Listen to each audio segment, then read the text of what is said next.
Right, I'm going to show you that video of the inside of the tutor I keep promising you. Where's the battery I run in this? On the original, this one's a little bit better. There we go. This is the new ESC. It's going to go in it pretty soon.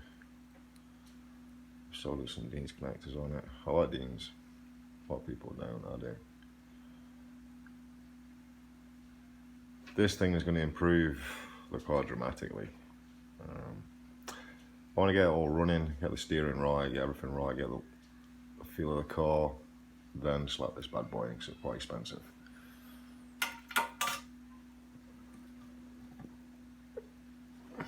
It's the Ghoul RC transmitter.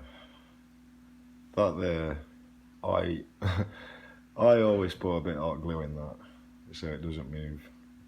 I tend to put a lot of my controllers in backpacks and that moves. Actually, it affects the car a lot when you try and start up. It won't start and stuff like that, causes problems. So I just hot glue it. If I need to adjust it, I'll warm that up and adjust it. No big problems. I do it on all my cars. Not done note it shell, just reinforced it with a bit of carbon fibre wrap. There's the servo that I've put in it. You can see that's like 25 kg one, digital waterproof one. You get it on eBay, it's all over eBay. The metal horn that comes with that. When JLB you want to put it on the second hole down, the top one's too high, it'll hit the chassis. I've not stuck it in yet. I have centered that and Loctited the little Allen keys there, Allen key grub things. That's just been dry and that's waiting to go in. The problem that I had with my steering is my own fault. I'm an idiot. When I was setting my camber and that on this, when I put my new wheels on, I had tightened those Grub Screws up too much, so it was really stiff. I noticed it as soon as I took my Servo off that was stiff, really stiff.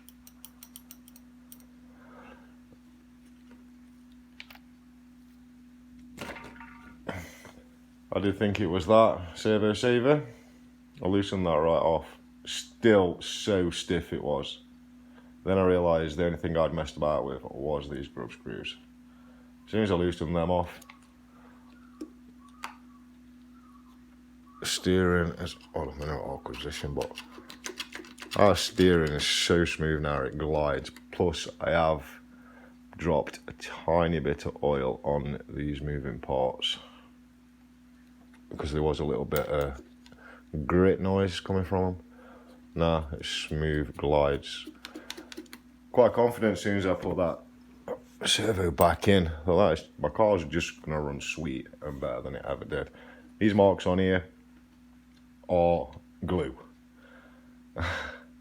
Because it balloons when it's doing wheelies and it sounds horrible. I super glued with really strong super glue. Velcro. Still too powerful. That ripped the Velcro off. Didn't rip it off the car. I know what the problem is. It's the glue on the inside of your body. The glue doesn't take to it. So it's a bit nasty. It can damage your body. I got quite lucky. I stuck mine to a black bit and only a tiny bit of paint came off. I just resprayed the inside of the body a little bit black. You cannot notice it. I was so lucky. Really a lot. I'd suggest getting one of these if you've got a JLB for your wheels. Really handy, fits in pocket, can't lose it. Matches my car as well.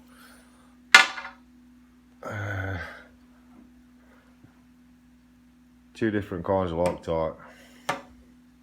This is a new one I've just used. Tried it. Comes out like, I'm not going to take it off. It's a bit like a Pritt stick, glue Pritt stick thing. Comes out just like that. I basically just did my screw in it, put it in. quite good. It's not as tough as that, so it's quite good. That's the shock coil I run in my shocks, front and back. Way too springy when you get the truck. That, I quite like that. I do actually make the springs on my back a little bit stiffer,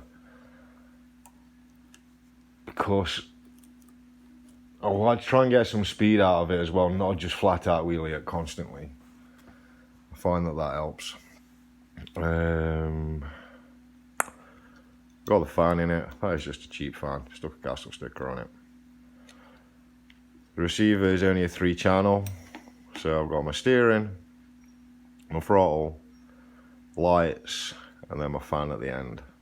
My lights, my front ones just went more or less straight away. As soon as you have any big impact, they will go. I cut them off, took them out. Start off with, because it's only a 3-channel, to get my fan and my lights running, I had to cut the ends off one of the lights and solder it directly to the other one's wire. It worked, it was fine, nothing wrong with it. Just crashes, your LEDs blow, they're gone. It dazzles me in dark anyway. Not really wounded about losing that.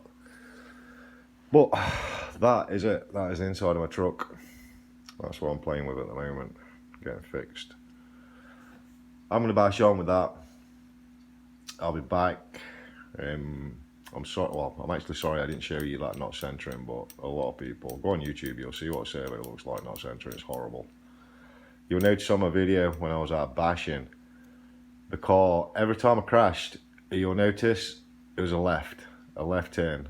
I'm taking a left corner, and as I'm coming out of that corner, I'm letting go of my steering for that, obviously, to flick back and me drive out of that corner straight. But because that wasn't centering properly, my steering was still over to the left. So when I'm throttling out, you'll notice on that video, my car's taking a hard left. So I'm hitting them curbs, I'm running off the road. It looks like I can't drive.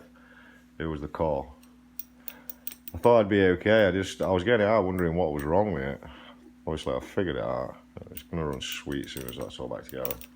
So smooth now, so smooth.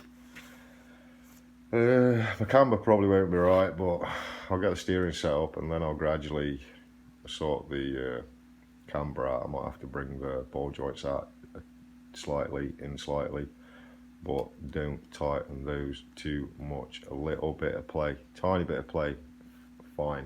No play, you're gonna have no problems with your steering. A lot of problems. Right guys, like I say, sorry about that. I'm gonna jump off now. Pull that back together and I'll show you the steering, what it looks like after. Then I'll take it outside and get a little run. Thanks guys.